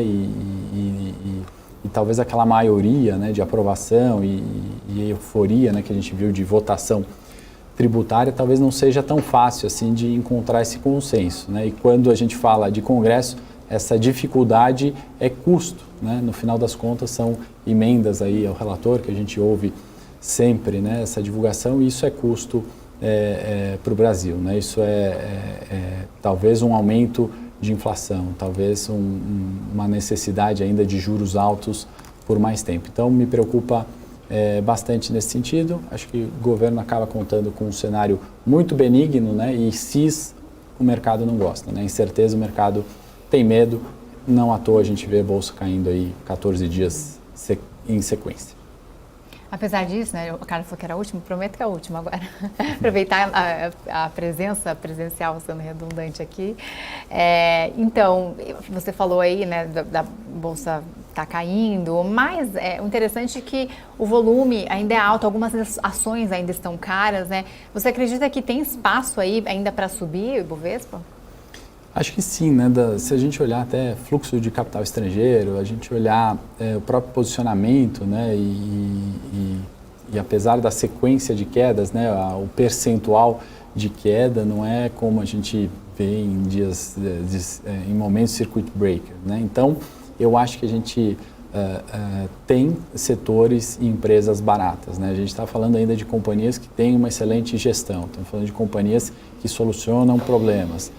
Existem empresas ali com dívidas baixíssimas enfim, atendimento global. Né? A gente tem das maiores empresas de commodities, né? Das maiores empresas de alimentos. Então, tudo isso é o que segura a Bolsa, né? No 114 ou lá atrás, nos 108 mil pontos. Né? São pontos onde ainda a gente tem Bolsa barata e eu arrisco dizer novamente, né? Se não fosse pelo lado fiscal, talvez não teria sentido a gente ter perdido esses 117 mil pontos aí recentemente. Então, ainda tem, obviamente, dificuldade, né? Tem setores que vão sofrer com inflação, a gente ainda tem incerteza nas commodities, porém, diversas empresas no Ibovespa seguem descontadas.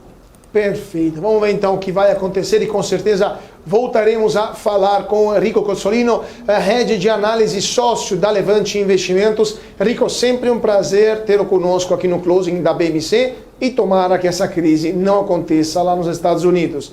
Muito obrigado por sua participação. Obrigado a vocês, é sempre um prazer estar aqui. Até a próxima.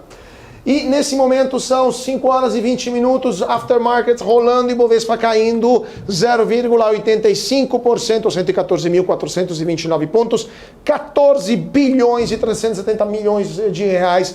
O volume financeiro negociado, IRB cai 9,24%, Carrefour 4,14% e Dux 3,85%. Dia muito complicado para Ibovespa, como vocês estão vendo atrás de mim, mais verdinhos do que vermelhinhos na Bolsa de Valores de São Paulo. E temos uma situação muito complicada, então, para as ações do principal índice da Bolsa de Valores. Vamos dar uma olhada as ações que mais subiram nesta segunda-feira. Tivemos a Pets, que subiu 2,82%, a Semig 1,58% e a São Martinho 1,46%. O dólar sobe 0,24%, R$ 4,98. A Petrobras cai 0,79%, R$ 31,27. A Vale subiu, a Vale deu uma virada, subiu 0,18%, R$ 61,33. Isa, como está o aftermarket lá em Wall Street e o petróleo? Teve alguma mudança desde a última leitura que a gente fez?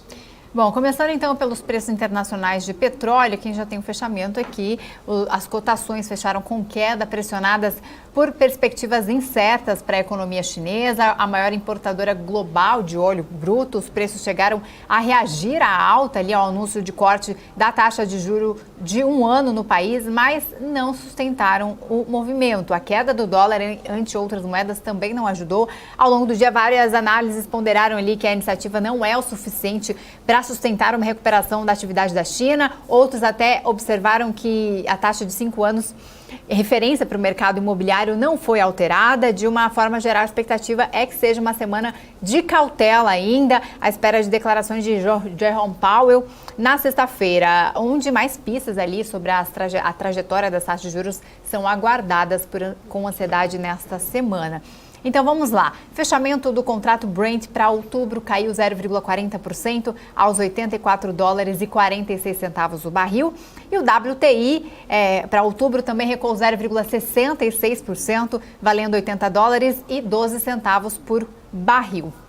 Agora vamos ver como fecharam as principais bolsas lá em Nova York. Dow Jones permaneceu ali praticamente todo território negativo durante essa tarde de segunda-feira e fechou com queda de 0,11%. Agora SP500 fechou com uma alta de 0,69% e Nasdaq, Bolsa de Tecnologias, fechou com alta também de 1,56%. Carlos, ainda tem mais uma notícia aqui em relação à Petrobras, em relação à defasagem aí da gasolina, refinarias privadas, porque depois de 7 reajustes ali consecutivos nos últimos 39 dias, o litro da gasolina vendida pelas refinarias privadas está custando em média 11,7% a mais do que o comercializado pela Petrobras, uma diferença aí de 34 centavos. E o diesel S10 também está acima do preço da estatal, em média de 9,8%, totalizando cerca de 37 centavos a mais por litro, segundo o levantamento do Observatório Social do Petróleo. E as refinarias privadas têm promovido aumentos sucessivos ali dos combustíveis nas últimas 6 semanas. E a única exceção foi a 3R Petróleo, que é a gestora da refinaria Potiguar, Clara Camarão, no Rio Grande do Norte, privatizada em junho, que reduziu o preço da gasolina na semana retrasada, mas voltou ali a aumentar na semana passada. A Selem, que controla a refinaria de Mataripe, na Bahia, detém o maior aumento acumulado de gasolina nas 6 semanas seguidas de 25,6%, o equivalente a 66 centavos por litro. E temos também notícia de última hora, acaba de chegar lá da Argentina, porque o candidato libertário Javier Milei disse que não dará calote no Fundo Monetário Internacional caso ele ganhe as eleições presidenciais de outubro. O candidato à presidência da Argentina apresentou seu plano econômico ao Fundo Monetário Internacional em uma reunião na sexta-feira, e o Fundo Monetário também soltou uma nota afirmando que, abre aspas, a discussão foi uma oportunidade para trocar pontos de vista sobre as atuais perspectivas econômicas da Argentina e entender suas prioridades de política no setor, fecha aspas. Então, Javier Milei não vai dar calote, segundo aquilo que ele mesmo declarou. Lembrando que a Argentina tem uma dívida com o Fundo Monetário Internacional de 44 bilhões de dólares, muito complicado que a Argentina consiga devolver todo este dinheiro, considerando a situação econômica do país. Temos também notícias aqui do Brasil. Lula pediu e a Casa Civil acatou esse pedido e vão ser realizados os lançamentos do PAC em vários estados brasileiros. E temos também a indicação de Lula da saída do PSB, ou seja, de Márcio França, da pasta de portos e aeroportos. Ele discutiu a reforma ministerial com o vice-presidente Geraldo Alckmin e com o próprio ministro Márcio França. Vamos ver então o que vai acontecer, mas de fato Arthur Lira está vencendo esse braço de ferro com o governo, mostrando a força do Centrão na disputa política. Que mais? Temos mais notícias? Não, de fato é esta, deixa eu dar uma olhada aqui, se temos mais notícias sobre esse ponto. Tem relação por parte do governo, né, que a gente já havia comentado em relação a 123 milhas, né, o Flávio Dino, ele se manifestou nesta tarde dizendo que recomenda que os clientes afetados abram ações contra 123 milha, né? Esse caso que a gente falou bem ali no início do jornal. E o ministro da Justiça e Segurança Pública, então, Flávio Dino, recomendou aos clientes afetados pela suspensão da emissão de passagens pela 123 milhas que ingressem, então, com ações na Justiça. O ministro afirmou hoje que a Secretaria Nacional do Consumidor abriu processo ali para tratar o caso, além do PROCON, né, a instituição oficial aí, em relação a danos a clientes. Então, Flávio Dino também se manifestou pedindo, então, para que as pessoas que se sentiram lesadas possam abrir ações contra a 123 milha.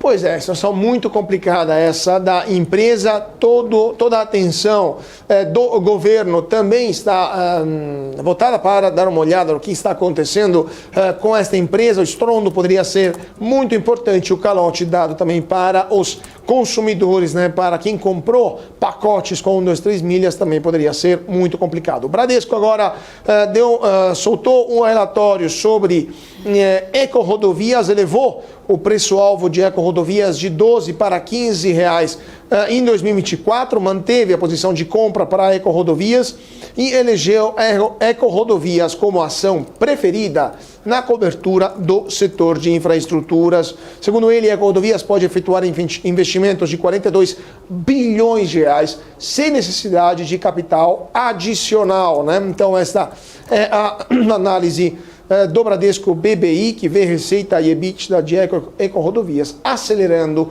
nos próximos trimestres. A ver então o que vai acontecer. Gente, vamos dar um rápido intervalo, 2 minutinhos e já voltamos com mais notícias, informações e análises aqui no Closing da BMC. Não saia daí.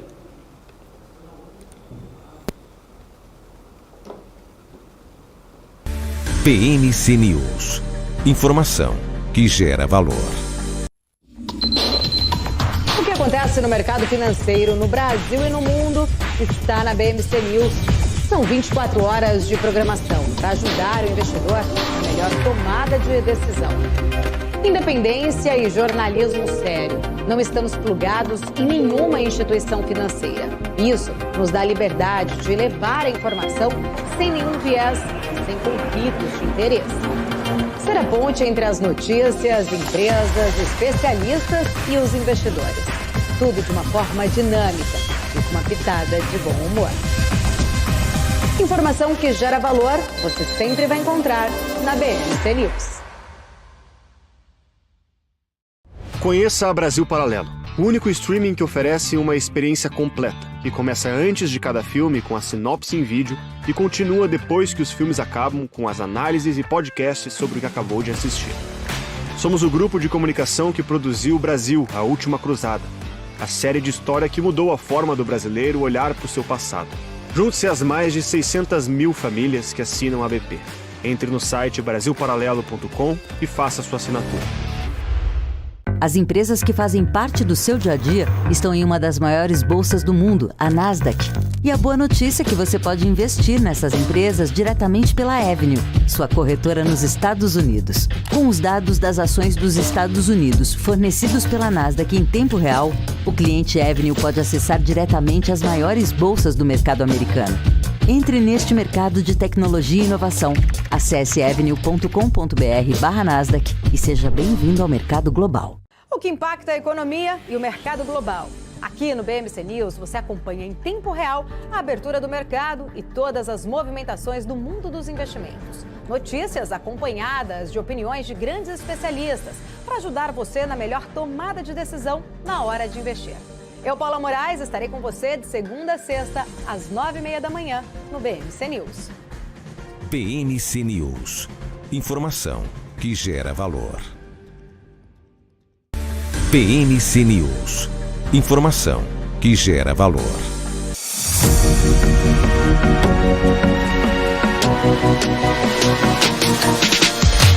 BMC News, informação que gera valor.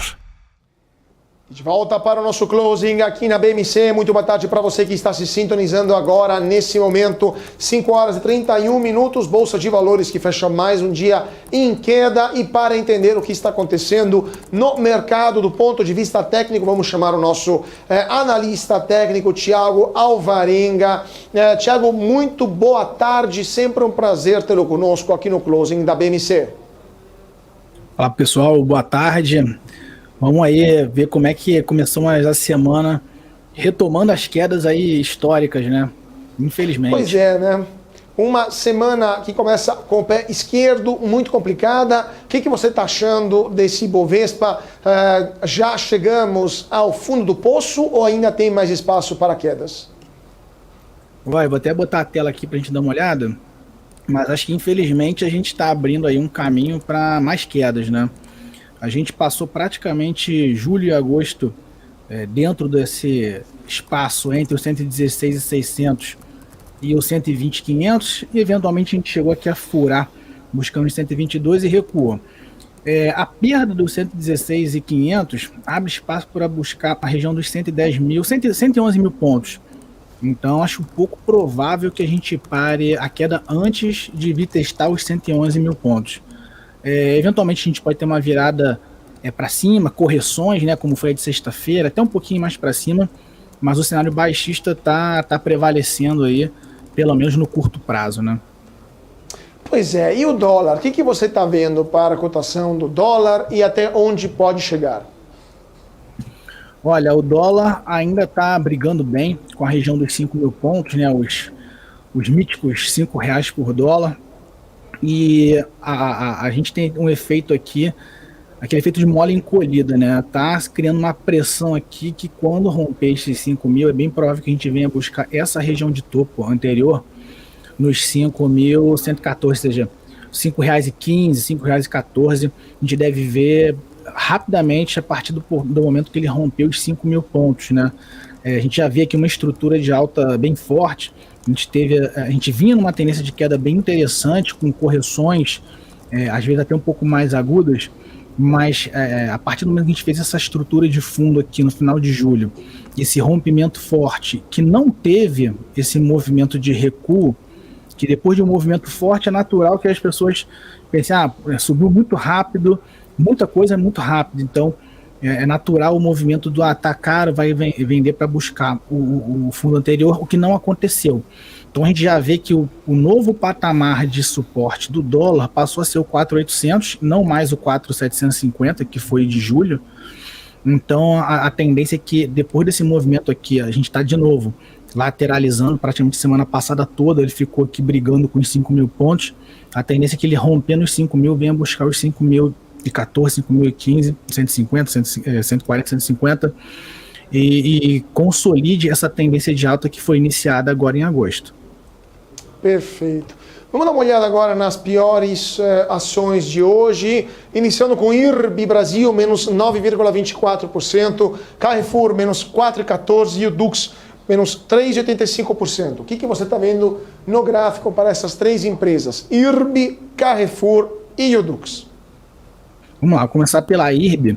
IRB que veio de um movimento bem forte de alta, né, começando ali em março, marcou topo em meados de julho e começou a cair com bastante força, principalmente no finalzinho de julho, quando a gente teve aqui esse gap de baixa, seguido desse forte candle de baixa. Ele ainda ficou brigando um tempinho, fez um movimento de recuperação, mas falhou aí e hoje a gente teve essa queda aí sendo a líder da queda da Bolsa.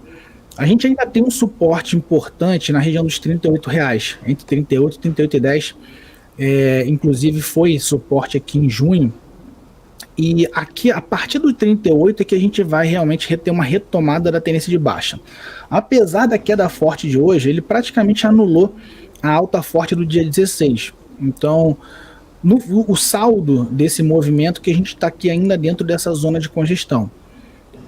Eu aguardaria, para pensar em operações vendidas, né, você apostar na queda do papel, eu realmente esperaria a perda do R$38, que é onde a gente vai ter uma estrutura baixista bem mais clara, e onde ele realmente deve vir buscar patamares como R$30 ou até mesmo essa linha de suporte dos R$26. Mas agora o cenário daqui para essa semana, na minha visão, apesar da forte queda de hoje, é um cenário de indefinição. Não, eu ainda não apostaria em mais quedas para IRB, mas também não acho que seja o ponto de compra ainda. Perfeito. Agora vamos dar uma olhada em Udux? Vamos lá. Os educacionais estão cada uma para um canto, né? A gente vê que Serra até que segurou bem, Cogna ficou patinando e Edux aí acabou sendo a que sofreu mais, né? Edux já passou o mês inteiro de agosto num cenário de indefinição. Na análise gráfica a gente chama isso aqui de padrão diamante, né? A gente tem um início, um alargamento, e agora a gente vê o estreitamento dessa estrutura, ou seja, faz como se fosse um losango, e é um padrão de extrema indefinição, ele pode romper para qualquer dos dois lados, né? Se ele romper para cima, aqui a região dos 22,72, tem uma possibilidade de retomar essa tendência de alta que já vem desde maio, abril, e se ou se romper para baixo dos 20,85, ou pior ainda aqui dos 20,25, a gente tem uma reversão de tendência. Mas no momento, de novo, está um pouquinho mais indefinido ainda do que IRB, apesar de hoje ter sido uma das principais quedas. Ainda acho cedo para falar em venda descoberto de Edux, aliás. O cenário realmente aqui é de extrema indefinição. Aqui realmente é esperar o movimento mais provável dela aí de rompimento, mas a princípio, enfim, quem está posicionado aqui fica numa situação complicada, né? Mas quem está de fora esperando é aguardar mais um pouquinho. Última Carrefour, pergunta, né? agora, Carrefour, exatamente. E Carrefour, ela já vem de movimentos bem erráticos desde maio, né? Ela andou bem, lateralizou, deu mais um rompimento, lateralizou praticamente junho e julho inteiros, deu uma super alta aqui no final de julho e devolveu metade agora em agosto. A Carrefour está voltando justamente para essa zona de indefinição que ficou entre junho e julho. Teve a forte alta da sexta, que foi praticamente toda anulada hoje, e volta justamente para esse patamar entre os 11,60 e o 10,70. Então a gente volta com o Carrefour para essa zona de congestão que ficou praticamente junho e julho inteiros, e é bem provável que fique mais aí agosto, o resto de agosto e quem sabe o início de setembro, nessa faixa aqui de congestão. Novamente, um cenário que é ruim, tanto para compradores quanto para vendedores de Carrefour. Agora vamos dar uma olhada nas melhores ações de hoje, e foram poucas ações que subiram hoje. Temos Petz, Semig e São Martinho. O que você está vendo no gráfico para essas três? Petz, Semig e São Martinho. Vamos lá. Petz, ela veio renovando fundos históricos na semana passada, quedas muito abruptas, né, e de grande escala, e fez um padrão que na análise técnica a gente chama aqui de estrela da manhã. Não está perfeito, mas raramente a gente vê um padrão perfeito na realidade, né? Mas foi o suficiente aí para quem gosta de operações contra a tendência tentar pegar essa alta aqui que já começou na sexta-feira. A tendência é que ele continue esse movimento altista, buscando a resistência aqui dos R$ 5,95, R$ 6. A gente botar a média aqui, a média vai estar passando mais ou menos nessa faixa aqui dos R$ 6, que também é um bom ponto para quem gosta dessas operações contra a tendência. A tendência principal ainda é de queda, apesar da alta de sexta e de hoje. O cenário principal de Petz ainda é baixista, mas esse movimento de curto prazo aí para quem tem um apetite a risco maior, conseguiu aproveitar aí alguma coisa. Para comprar agora eu acho furada, porque você vai estar numa relação risco-retorno ruim, ainda mais dentro que a tendência principal de Petz ainda é de queda. Se a gente for olhar o histórico, então essa alta de hoje aqui não diz praticamente nada, né? Perfeito. E vamos dar uma olhada agora então na Semig? Semig, vamos lá. Semig, o setor elétrico é tido como defensivo, mas ele não tem caído tanto quanto o resto da bolsa, então isso por si só já mostra como uma boa defesa, mas está longe também de estar em altas, né? Semig veio tá perto de região de topo histórico, aqui da região dos R$13, veio praticamente junho e julho congestionado, caiu aqui no início de agosto e quase armou aqui uma tendência de baixa. Veio bem indefinida agora, essa alta de hoje sinaliza uma tentativa de retomada dessa faixa dos 12,30 com 13. mas ainda não está muito bem posicionada para uma compra, até porque ela também não desfez totalmente o cenário baixista.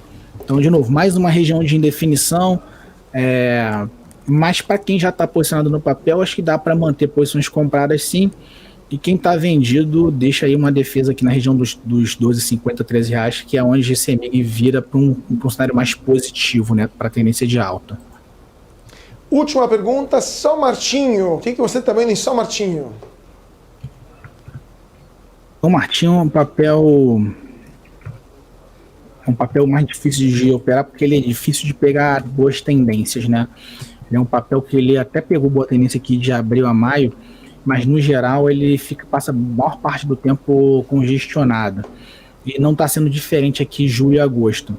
A princípio a gente teve aqui nesse 10 de agosto um início de tendência de alta, mas que não demorou nenhuma semana, já foi desfeito aqui por essas duas quedas mais bruscas, né, de maior amplitude.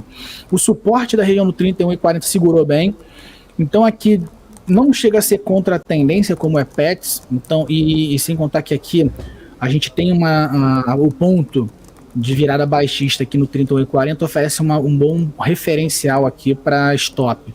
Então, para quem está buscando compras, apesar de São Martinho ainda não estar numa tendência de alta, ele oferece uma oportunidade de compra interessante para curto prazo, ou seja, para quem gosta de operações mais curtas, essa região aqui do 32 e 31, 32,50 oferece uma compra interessante. Bota o stop aqui na região aqui do 31,40 para buscar primeiramente essa região aqui da resistência do 33,50 e depois esse topo aqui do dia 15 e 16 de agosto como referência aí de alvo.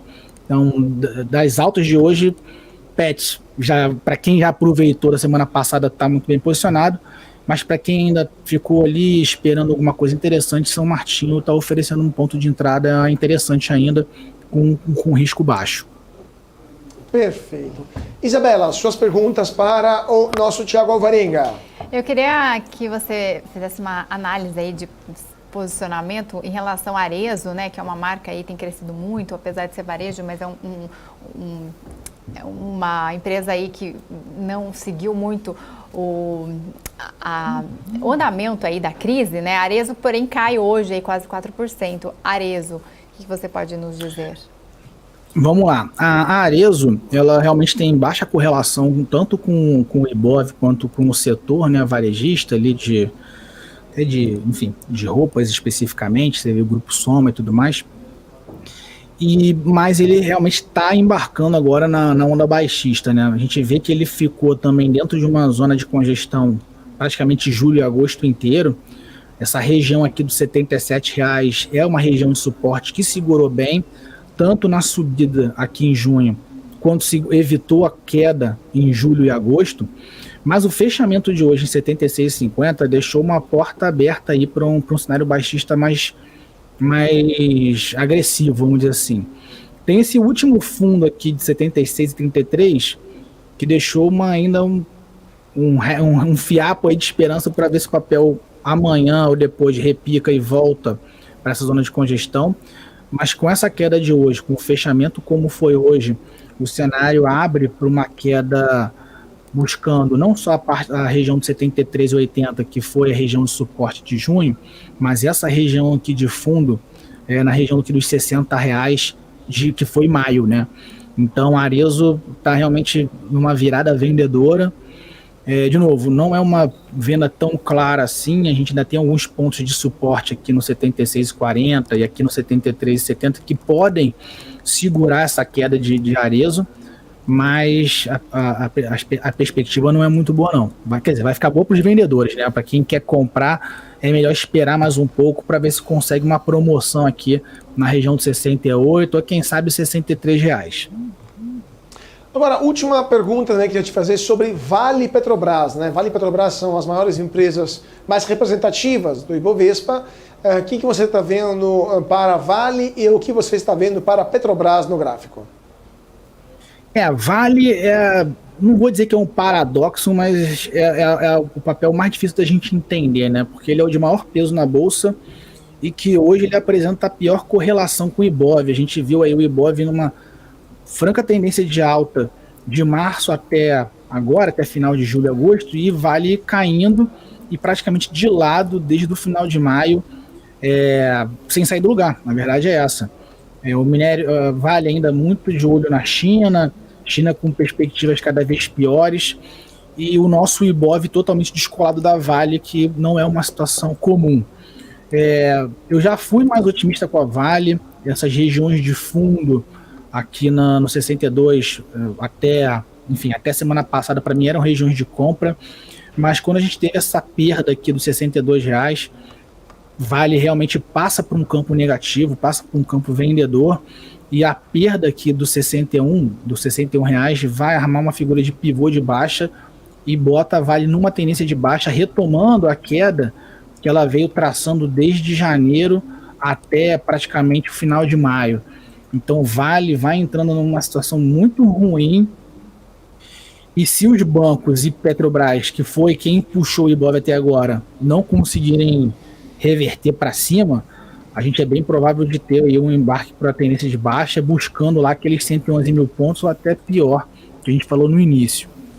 E Petrobras está renovando o topo histórico, pelo menos renovou na quinta-feira o topo histórico do papel, ainda está posicionado dentro de uma tendência de alta, cada vez mais fraca, e a gente vê aqui um padrão de forte indefinição. O cenário ainda, graficamente falando, o cenário para a Petrobras ainda é positivo. A alta do petróleo deveria estar puxando mais ainda a Petrobras para cima. O fato da Petrobras não estar acompanhando tanto a cotação do petróleo já é um sinal de alerta. Ainda não acho que seja o momento por uma venda descoberta, ou seja, para tentar faturar numa queda. Ainda acho que ainda é cedo para vender Petrobras.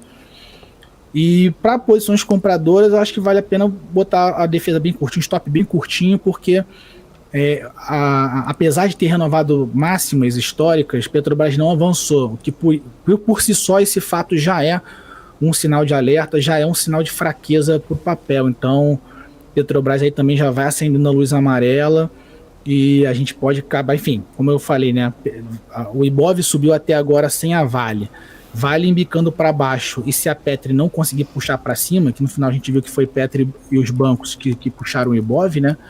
Então se a Petri não conseguir continuar andando, é bem provável a gente embicar aí mais forte numa tendência de baixa agora ao longo de setembro, né? Pois é, situação muito, muito complicada. Vamos ver então o que vai acontecer. Enquanto isso, muito obrigado ao Thiago Alvarenga, analista técnico, por ter estado conosco hoje aqui no Closing da BMC. Foi um prazer, Thiago. Obrigado, Carlos. Obrigado, Isabela. Obrigado, pessoal. Uma boa semana para todos aí. Até mais. Até mais. E vamos para o gráfico do dia. Vamos dar uma olhada no que está acontecendo lá na China. Falamos de China no começo do nosso closing. Tivemos também uma entrevistada, uma das nossas convidadas, né, que falou de China. Vamos dar uma olhada no desemprego dos jovens entre 16 e 24 anos. Chegou o topo histórico, o máximo histórico dos últimos anos, quase 21,3%.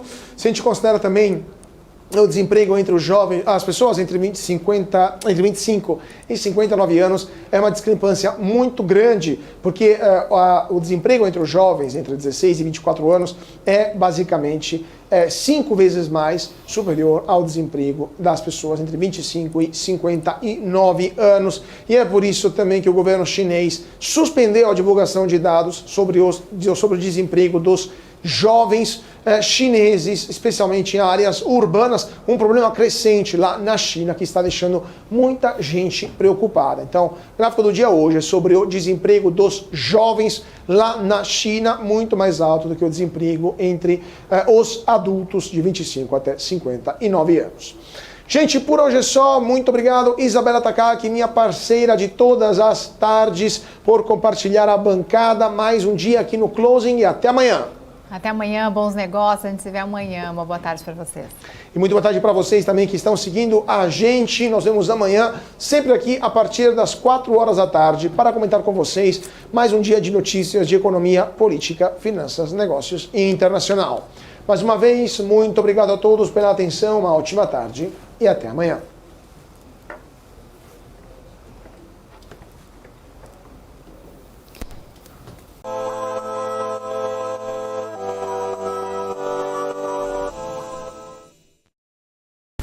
BMC News.